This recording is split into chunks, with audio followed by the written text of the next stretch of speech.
The most important document, if you don't leave with anything else that you need, is a durable power of attorney and a designation of healthcare surrogate. And I can't tell you how many people I meet every day that do not have those documents in place. Why are those important? The durable power of attorney will withstand your incapacity. So if you lose capacity, the person you named under the document can still act on your behalf. Why is that important? If you have any assets held only in your name, then only the agent under a durable power of attorney can help you access that unless they're titled in a trust. We oftentimes see a husband and wife only name each other as agents with no successor. And then we have two people that are suffering from dementia with no person to act on their behalf. If you don't have a durable power of attorney and you lose capacity, this is really for anyone 18 years or older, you could lose capacity through an auto accident or an illness, and you have assets only in your name, our only legal recourse is to go to court and get a guardianship established for you.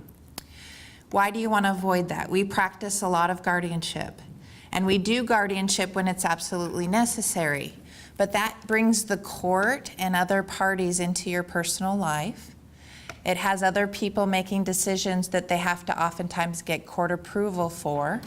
In addition, it's extremely expensive. So for example, in our firm, a durable power of attorney costs $350. A guardianship starts, just for our fees, at $5,700. And that's the starting point. You also have a court-appointed attorney that has to be paid. You have an examining committee that has to be paid. And I've seen guardianships go into the range of hundreds of thousands of dollars when they're assets and when the people are arguing about who's going to have control. So if you go through the effort, and I would strongly recommend it, you don't have to use us, but I would strongly recommend you use an elder law attorney to do your durable power of attorney, because there are what are called superpowers that have to be initialed in order for us to help you get public benefits if you need them for nursing home care. And those superpowers, if they aren't initialed and you've lost capacity, I can't help you without getting a guardianship. So people love to not hire attorneys because we get a bad rap. There are some good ones out there, I promise you. And they love going on LegalZoom, or they love going to their friend who does criminal law to get a durable power of attorney, or a form that their neighbor gave them, or Office Depot.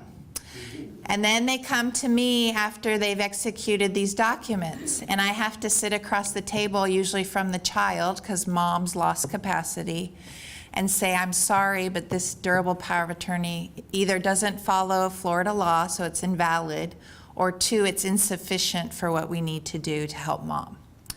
So it's well worth the money to get a really good durable power of attorney. The designation of healthcare surrogate says who you want to make your medical decisions. Now, your durable power of attorney might have that language in it, and it's not incorrect if it does. We just always like to separate ours because we do guardianship. And under a guardianship proceeding, many times a durable power of attorney is suspended. So the healthcare surrogate says, who do you want to name to make your medical decisions if you lose capacity?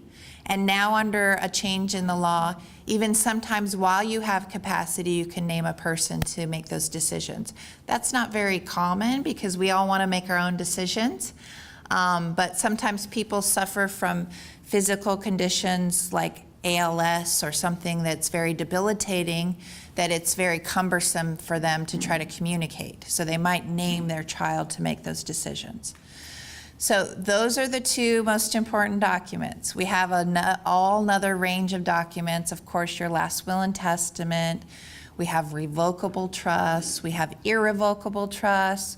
We have a document called Declaration Naming Pre-Need Guardian. That's also very important. So if you have a family that doesn't all get along, I know everybody says their family gets along.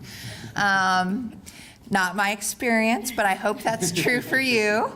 The Declaration Naming Pre-Need Guardian allows you to say, if a guardianship's ever filed against me, this is who I would want to be my guardian, or this is who I don't want to serve as my guardian. And why is that important?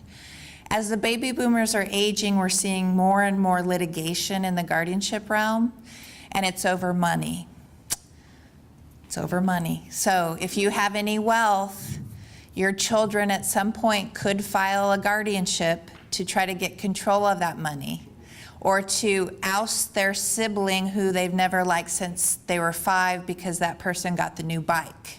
I mean, these are the things we're dealing with in elder law.